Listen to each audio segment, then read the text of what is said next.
So for the independent investigators, the way a Florida public benefits attorney, I don't even think she was public benefits. I think she was just regular, probably an accident and injury lawyer. But she was consulted on our case, and I believe what she, if I remember correctly, now I'm not going to use the terminology she used because I don't remember all that. Been too many years. But when there's a criminal when you're hurt and there's a criminal liability that has to go to court, that can take many years to determine. Very much like a work comp case. Whether it's a car accident, let's say I was injured in a car accident and now I can't work, the injuries are too bad. I was told Medicaid, if you're completely disabled and you can't work, you still get Medicaid and you still get SSI. Maybe it takes a year to get the SSI, but whatever. We already know it's going to take years to settle the case. Then what happens is when the case settles, let's say you settle with the driver's insurance company. Let's say it wasn't a criminal. But she put this in, from what I understand, she put this in the context that there was no criminal wrongdoing. But let's say there was criminal wrongdoing. Let's say I was hit by a drunk driver and the prosecutor's prosecuting the case. But the prosecutor can't, that trial's going to take a while because the prosecutor has to see how bad my injuries are before she knows how to charge. He or she knows how to charge. But anyway, I still get covered by Medicaid and SSI, and then once the case settles, the defendant, whoever was liable for my injuries, has to reimburse Medicaid and Social Security for their costs. Well, the drunk driver in this case wasn't a driver. He was an attorney. And his father was a hospital board member. He was the attorney was my employer. We're talking about work comp injuries. That's also domestic violence, which really muddies the waters. Then you bring in the fact this is the same goddamn criminal organization that basically is responsible for, my parents are part of it, our relatives anyway. They're part of the drug trafficking with Iran-Contra's cabal. That extends to hospital-grade narcotics and DEA drug diversion through unbundling and upcoding kickbacks frauds. And, it's a criminal enterprise. They're running all kinds of rackets, healthcare fraud rackets, HUD fraud rackets, opening up as IRS tax-exempt charities and so they don't have to pay taxes on the money they're defrauding, billions they're defrauding from all the public benefits. And then the unbundling and upcoding doesn't pay unless you're covered by insurance. I mean, they could run an unbundling and upcoding scam on me. That's why they kept pressing, we need to apply for your benefits. We need no. Why? I'm not, if you would just treat the fucking uterine cancer, I'd be done in 6 weeks. I wouldn't be disabled anymore. They knew that uterine cancer at stage 1 would not qualify for SSI or thus Missouri Medicaid because it was too easily treated. They knew damn well they had Medicare funds, grants at the hospitals that would pay for it. And probably all kinds of other organizations that would pay for the treatment. They didn't want to make 20 grand and get me back to work. Then you add in the fact that they sent me to prison to hide the fact that I had it. But when I went and applied for Social Security, I recorded that whole fucking 3-hour interview, including the office manager at the Columbia, Missouri Social Security office coming out and threatening us. because I was saying too much, and everybody was a very small office, and everybody heard what I was saying. And it's all on record, and when they signaled to me, gave me something very personal from my private belongings that was out at my other camp off North Avenue, they let me know they've got those recordings too. That means they intercepted everything. They may have put the phones back to see if that, or they probably got the phones, copied the hard drives off the phones, and then left the phones there to see if Ranger Preston stole them, which at that point it wouldn't matter. They've already copied the hard drives. Sorry, I don't know if you're gonna try this. We made it by mistake. Sure. This one, thank you. Somebody made something by mistake. Ooh, that's good. Here I am endorsing this shit. But anyway, so what was I saying?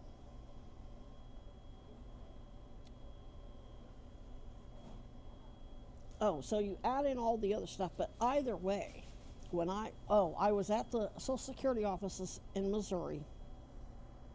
When my application, I put on there my disability as stage 4 cancer, that it was deliberately accelerated as retaliation and domestic violence. I don't know if I put the domestic violence. I don't know if I was, Chad had done that fake obituary, and I knew it was fake, but I couldn't let anybody know that I knew it was fake because I wanted to get back to Florida one more time. Because if he really was dead, his parents should be wanting to interview me. They're still liable for and plus I had recorded the call with his inventory attorney. So I think I was actually, based on the little portion that I uploaded to I think I was still pretending to make it look like it was all whistleblower retaliation, which it still falls under work comp. I was still part of a mandatory criminal investigation that Chad launched. It wasn't optional. So I made it clear that they're supposed to launch a criminal investigation, which they were mandated to do that anyway at the Social Security. They always have to report waste, fraud, and abuse by others, especially when I told them that the doctors and the hospital administrators kept pushing me to get Medicaid, knowing I wouldn't normally qualify for it. And that they were trying to get me fraudulently qualified for SSI under a bogus psychiatric diagnosis. Well, it wasn't but a couple of weeks they sent me to a shrink. I recorded that encounter with that. She was a psychologist, and we were there for an hour. She said, you don't have any psychiatric disabilities, but I will recommend you get the benefits for your cancer because you're clearly in no shape. You're not going to be able to work for at least a year since it's already advanced to the point that you're going septic and you're stage 4 and it's accelerated. Once they got that report, I guess they freaked out and realized that whatever medical doctor they sent me to wasn't going to lie to the Social Security Administration. And so they didn't bother sending me to a medical exam, which they were supposed to. In Florida, they sent me to both psych and medical in 2012. Maybe it was 2013 before it was 2012. And both of them found me.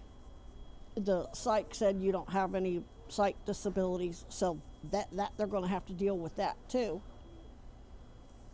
And then I also had to see a medical doctor, but I didn't tell the medical doctor about the female stuff going on because even though it had me in the ER every 3 months, the ER just said I had chronic BV. And women will know what that means. You can explain it to everybody else. And just kept giving me antibiotics. They knew this shit was rupturing. Plus, it was causing abscesses, dental abscesses in my teeth, and I kept having to have dental surgery. So I didn't tell I just thought it was who gets disability for chronic BV. Didn't know it was cancer, didn't know cancer caused infections. But had I known that all of that was tied, and the back pain was tied to the infections, I would have told that doctor that. So anyway, Missouri never sent me to a medical exam. When I finally get to, and I reported all this to the Social Security Administration in Orlando, who gaslit me and acted like they didn't know what the hell I was talking about. Told me I had to reapply and go through the whole process all over again if I wanted to change the diagnosis, which is horseshit. When I get to Buffalo, I go into the Buffalo office and tell that lady everything that happened. She said, if I were you, I would send for your file from Boston to see exactly how you ended up getting bit. They have to send you all the evidence that they used to determine your diagnosis and how they justified giving you a check. So she put in the request. I get a letter-sized envelope, not a big manila envelope, a letter-sized envelope. Inside it said, here's the file you requested from Boston. It was a copy of an awards letter that Missouri sent to Boston. Missouri Social Security never sent Boston any evidence. Now this is under Trump 1.0. I applied in like September or October of 2017. I got a call saying that I was awarded SSI for cancer, and I recorded that call. About 8 weeks later, it wasn't until I went to the hospital to get refills on my blood pressure meds, took them to the pharmacy. I said, I have Social Security, so I should have Medicaid. They ran it. They said, oh, you've got a Medicaid number. But the Missouri Medicaid refused to pay for those blood pressure meds. I had to call Missouri Medicaid. I think it was called Missouri Department of Social Services. They said, we disagree with the adjudication. And I said, what do you mean? They said, we don't think you have schizophrenia. I said, I don't have schizophrenia. I applied for stage 4 cancer. See, in Missouri, just because Social Security gives you benefits, they still have to send all that evidence over to an independent board of 8 doctors in Springfield. And those doctors were like, no, now I understand why they never sent anything to them. So Trump administration 2.0 is going to have to explain, as well as Senator Josh Hawley, who at the time was the Missouri Attorney General, though he was put under investigation because he let some law firm, some PR firm, run the Missouri Attorney General's office because he was trying to get elected as senator,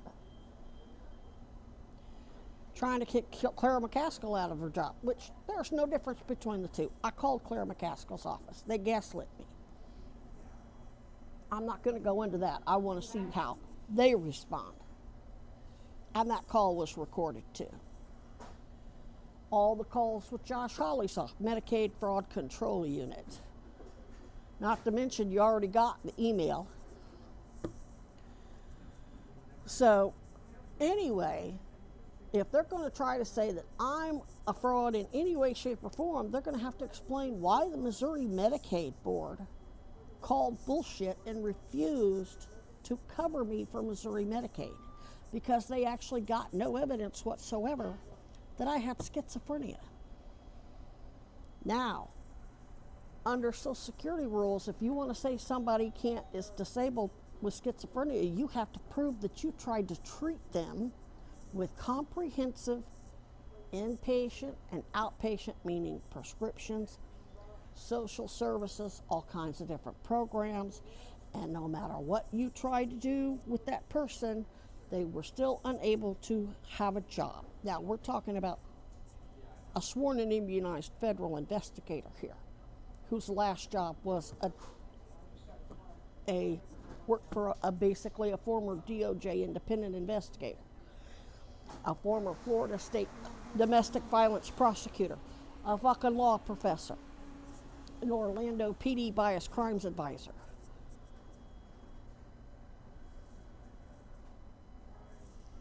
You have to prove that you tried for over a year.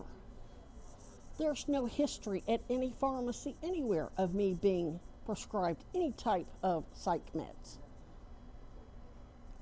except for what was written for the pain. And the recording of me with Beth Sweeney is you got to give me a good reason why I'm writing for. Temple Grandin said that some SSRI really helped a lot with the sensory overload. Zoloft. And I said, and so Beth wrote for 10 milligrams pills, and I broke them in half, and then I broke the half in half. And I had to show her what Temple Grandin was saying, that it's not necessarily for psych, it's for autism, hypersensitivity, and it did help a lot with the pelvic pain and back pain.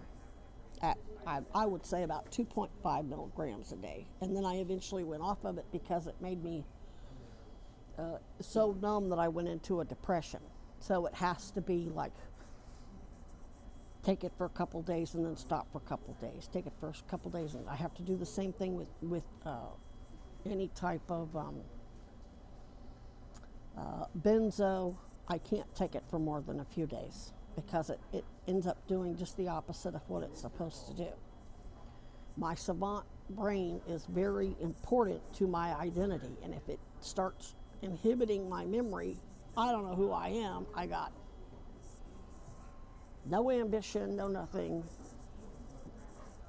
So anyway, what's more, they know that when they forced me to take the psych meds at Buffalo at ECMC, they know that after being up there almost 2 months on those meds, I still made the exact same accusations, and so much so that the New York Medicaid Inspector General had me on the phone for 45 minutes about the frauds going on up there. It scared the nurse outside the door, heard it all.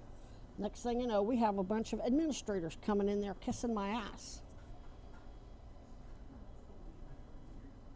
Because she said she was launching an investigation. She said, you've been up there how long? I said, months. I said, some people have been up here 6 months. She said, you're supposed to be up there no more than 2 or 3 days, and that's only if you're a severe risk. I said, nobody up here's a risk at harm themselves. I said, they've got 4 floors and 4 wings. They're making $500 million a year on these involuntary committals. In fact, I wasn't the only one pissed off about it. They actually held a protest in Albany to protest all those damn involuntary committals that they were making a fortune off of. So miss me with the, oh, you're making extra money flying a sign. Motherfucker, if you had treated my goddamn cancer, and if the Social Security Administration in Missouri, in Orlando, in Buffalo, in Arizona had done a proper fucking investigation into why Cronin wasn't paying me and getting my work comp care and all the Medicaid fraud, I'd have cancer treatment. I'd been compensated. I'd be sitting on a beach enjoying or I wouldn't be sitting on a beach. Actually, I would, because I didn't know that I hadn't been introduced to Michaela Range yet. I wouldn't, my idea of retirement has changed since I met the raccoons and watched Michaela's channel. Now I know there's other little brethren that need my help. I love furry friends and watery